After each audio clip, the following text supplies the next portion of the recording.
jambo Mungu ameweka kwa maisha yako lisikuzuie utekeleze, kwa sababu ya ile gharama itakuja.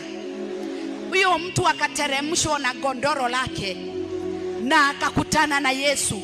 Kazi ya hawa watu ilikuwa imeishia hapo, kwa sababu wao hawakuwa na uwezo wa kuponya ule mtu, lakini walikuwa na uwezo wa kumpeleka kwa Yesu.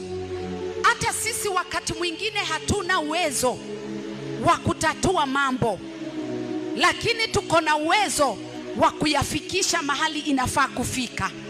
Bwana Yesu apewe sifa.